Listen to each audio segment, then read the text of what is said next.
ცერემონიალი თავისუფალი უნივერსიტეტიდან დაიწყო, სადაც დილიდან სამოქალაქო პანაშვიდი მიმდინარეობდა. ბენდუქიძის ოჯახის წევრებს მოქმედი და ყოფილი ხელისუფლების წარმომადგენლებმა მიუსამძიმრეს.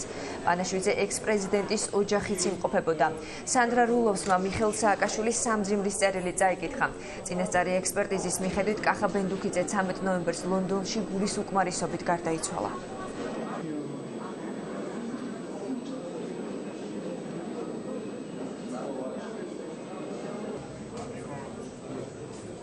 სამწუხაროდ მე პირადად ვერ ვემშვიდობები, მაგრამ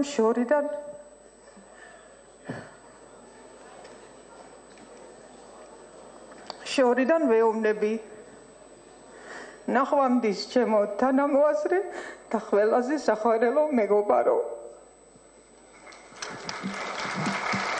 Many Americans at the US Embassy and in the US government. ლების განმავლობაში ბევრ ამერიკელ საელჩოდან და მთავრობიდან ჰქონდა შესაძლებლობა ემუშავა კახა ბენდუქიძესთან. მან შექმნა წარმატებული უნივერსიტეტი, სადაც ათასობით სტუდენტი სწავლობს. მე მინდა საქართველოს და მის ოჯახს მიუსამძიმრო.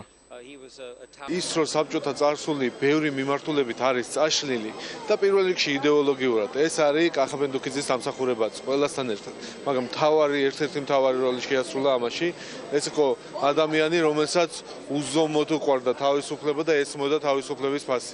ჩვენ ხშირად ვკამათობდით ხოლმე, ხშირად გქონია სატელევიზიო დებატებიც, ისეთი არასატელევიზიო დებატიც, მაგრამ უნდა ვთქვა, რომ ის იყო გამორჩეული ინტელექტუალი, ძალიან გაბედული და ძალიან გონიერი პოლიტიკოსი.